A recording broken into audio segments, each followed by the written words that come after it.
You're watching Your Vote on Your TV. My name is Barry Wright. Joining me now is Candace Young. Candace is the standard bearer for the NDP in the upcoming February 27th vote. Thanks so much for taking time to join us. Thank you, Barry. Tell us a little bit about who Candace Young is. Yes, yeah. Well, my name's Candace Young. I was born and raised here in Sarnia.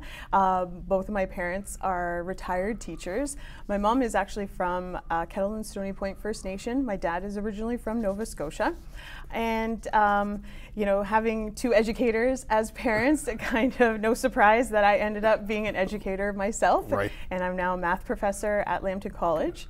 And I also, my grandma was a residential school survivor. And the first time I heard about residential schools was in university. I took an Indigenous Studies course, and that was the first time I even heard of a residential school and the impacts that they had on our communities. And I asked my mom if my grandma had attended a residential school, and she said she did. And so, you know, learning about her experiences really opened my eyes, and I became passionate about social justice and also truth and reconciliation, and I want to be an active participant in that. And so that led me to become, you know, an advocate for workers at my local and at Lambton College, my OPSU Local 125. I'm currently vice president there, and also doing you know, activism work and advocacy work in the community as well. Right.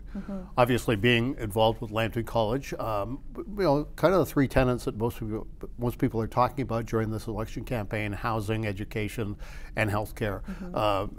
Education. What would you like to see done to sort of rejuvenate, to refresh, what have you, the education system, and I guess in particular Lambton College, but obviously we're talking province-wide as well. So. No, exactly. It is, I think, for all across the, you know, education in Ontario, it's just been chronically underfunded for years, and I really believe that urgently we need to increase funding.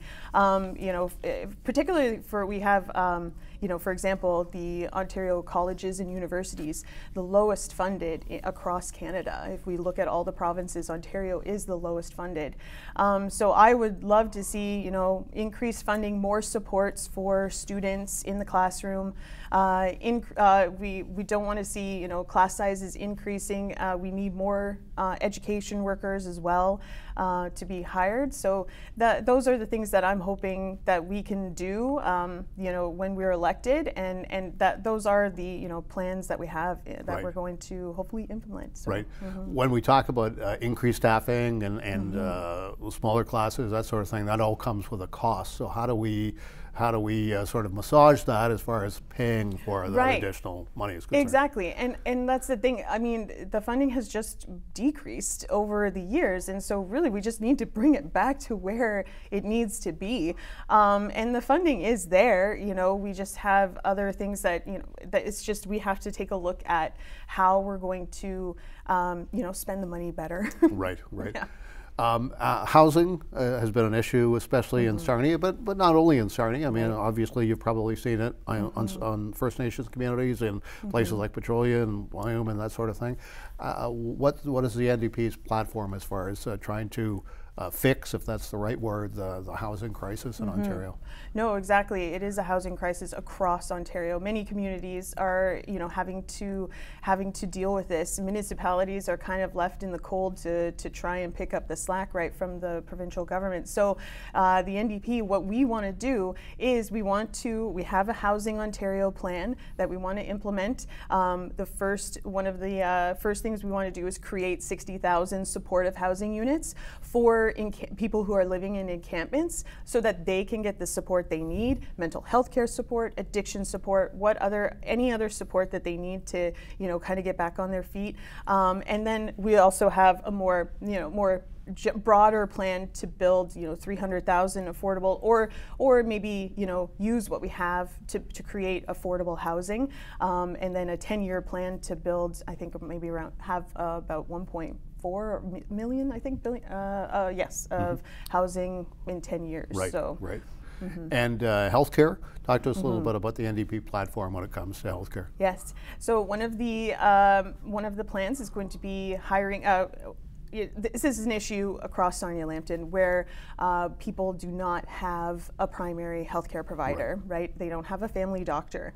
And we want to make sure that we have enough family doctors for everybody. It is across the province an issue. So we're hoping to hire 3,500 new family doctors and also cut red tape so that they have more time with their patients. And then also we want to we're trying to decrease wait times as well for healthcare across the board, not just ER times, but hospital beds and also specialist care, that kind of thing. And we also want to make sure nurses have a safe nursing to patient ratio so that they have the time that they need to spend with the patients and the patients are getting the care that they need. Right, right. The last election in 2022, the NDP finished second in the voting, almost just a touch under 10,000 votes. Dylan Stelpstra, of course, was your candidate back then. How have you been able to sort of build on that success from 3 years ago and sort of keep that ball rolling? Yeah, it is really just reaching out to our volunteers, people who have supported NDP in the past, making sure that they're in the loop and that they are, that we get everybody to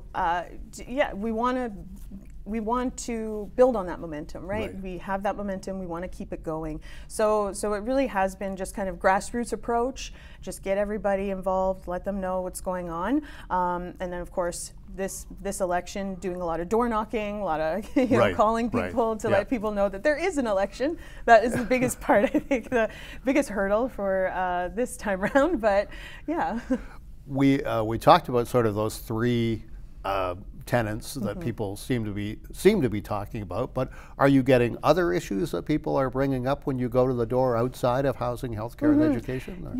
I would say for the most part it is housing. That is a big issue. I've had also some conversations about the climate crisis as well, and I do believe that we have like a lens of sustainability in everything that we do. So if we're doing these housing projects, we're not going to destroy green space. We're not going to, we don't want to have an impact, like a very major impact on the environment at all. So I know that was a couple of people had mentioned that, and so I just wanted to make sure that they knew that sustainability is very important. Right.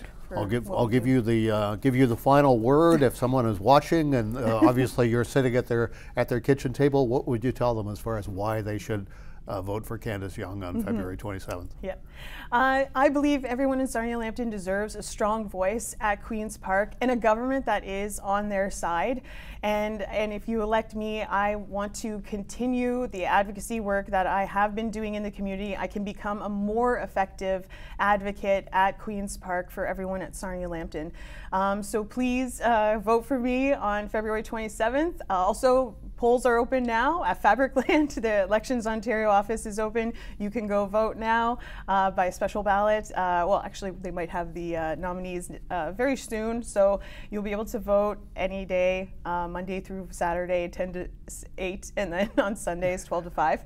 But yeah, and you can follow me on Facebook and Instagram at Candace Young, Sarnia-Lambton, and also my website is candaceyoung.ontario.ndp.ca. Candace, thanks so much for taking time. Thank you so much, Barry.